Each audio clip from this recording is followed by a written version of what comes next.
Monsieur le Premier ministre, hier, vous avez arbitré, vous êtes revenu sur un choix technocratique qui était porté par votre ministre des Comptes publics et par votre ministre de l'Agriculture qui consistait à amputer les chambres d'agriculture de 45 millions d'euros. Un mouvement collectif a fait que vous avez changé de cap. Mais ce que je voudrais vous dire, c'est que ce changement de cap ne doit pas en rester là.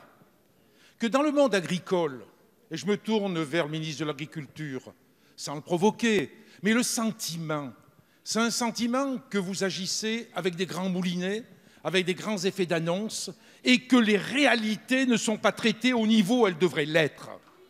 C'est ainsi que quand d'un côté, dans la loi Egalim, on vote un article qui interdit d'importer des produits qui ne respectent pas les mêmes normes environnementales, sociales, qui ne respectent pas les normes sanitaires, eh bien, avec les traités de libre-échange, vous êtes hors la loi Egalim. La réalité, elle est comme ça. Et c'est pour ça qu'il ne faut pas aller vers le CETA et vers le Mercosur. Et de la même façon, quand vous dites la question de la construction des prix est réglée, non! La question de la construction des prix n'est pas réglée. Parce qu'on le voit aujourd'hui, les agriculteurs et notamment les éleveurs ne sont pas payés au juste prix parce que ce sont toujours les opérateurs qui sont aux manettes.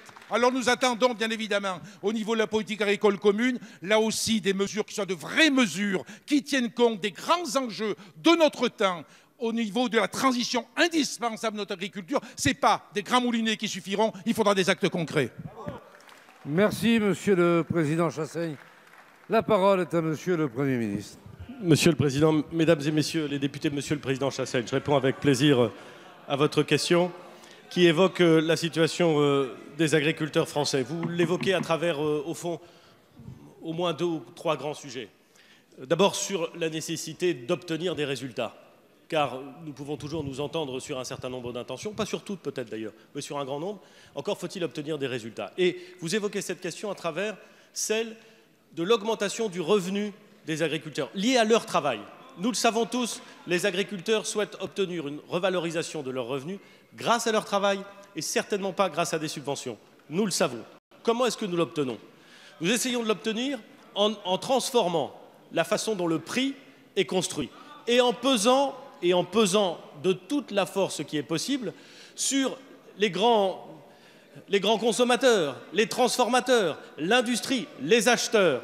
L'année dernière, Monsieur le Président Chassaigne, et vous le savez parfaitement, les négociations avaient été engagées avant que l'impact et que le dispositif que nous avons voté puisse entrer en vigueur.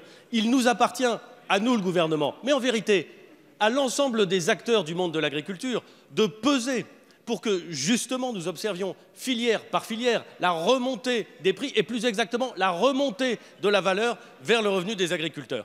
Un mot, puisque vous voulez des actes, pour observer que c'est vrai s'agissant du lait, c'est vrai s'agissant du porc. Un certain nombre de décisions, un certain nombre d'organisations de filières ont permis non pas d'arriver à une situation extrêmement satisfaisante. Je suis comme vous, je sais la difficulté de la situation sur le terrain. Mais je constate, et vous le savez parfaitement, Monsieur le Président Chassaigne, qu'en matière de lait ou qu'en matière de viande de porc, la situation s'est améliorée progressivement et qu'elle va continuer à s'améliorer et que le travail reste à faire sur beaucoup d'autres filières. Je note d'ailleurs, Monsieur le Président Chassaigne, que vous invitez le gouvernement à prendre ses responsabilités. Vous avez parfaitement raison de le faire.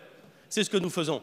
Mais je voudrais dire à l'ensemble des acteurs du monde agricole que chacun doit prendre ses responsabilités. L'organisation des filières et les dysfonctionnements au sein d'un certain nombre de ces filières que vous connaissez comme moi, et vous les connaissez régionalement, eh bien ces dysfonctionnements, ils appellent des réponses qui ne sont pas seulement des réponses gouvernementales, mais qui sont aussi des réponses liées à l'organisation des filières et donc aux acteurs économiques. Enfin, vous évoquez la question des accords de libre-échange, de l'ouverture du commerce international, du nécessaire respect des normes sanitaires, environnementales et sociales s'agissant de l'agriculture. Je vous rejoins volontiers. J'ai un désaccord avec vous sur l'incompatibilité juridique que vous évoquez. Je crois qu'elle n'est pas du tout de mise. Mais je voudrais dire un mot, et c'est probablement des désaccords entre vous et moi, Monsieur le Président Chassaigne, je voudrais dire un mot également sur ce point. Veillons, en tout cas c'est ma conviction, et je sais que c'est celle d'une grande majorité de parlementaires, veillons à ne jamais donner le sentiment que nous voudrions d'une agriculture française dont les seuls débouchés serait le territoire national. L'agriculture française a besoin de débouchés internationaux. L'agriculture française est forte grâce à des débouchés internationaux. Elle est forte lorsque des marchés s'ouvrent à l'étranger et qu'elle peut vendre à l'étranger. Et vous le savez, c'est vrai pour d'innombrables filières. C'est vrai pour le vin, c'est vrai pour les alcools, c'est vrai pour les fromages, c'est vrai pour la viande de porc, c'est vrai pour un grand nombre de filières. Nous avons besoin de ces filières internationales et compétitives. C'est ce que je voulais vous indiquer.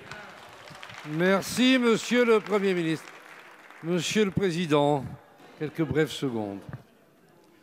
Ce qui tue votre politique, Monsieur le Premier ministre, c'est que vous pensez que la main invisible du marché règle les problèmes. Non, il faut de la puissance publique et vous refusez de prendre vos responsabilités. C'est pour cette raison que dans le domaine agricole comme dans d'autres, c'est un échec patent parce que vous n'affrontez pas les responsabilités. Monsieur le Président.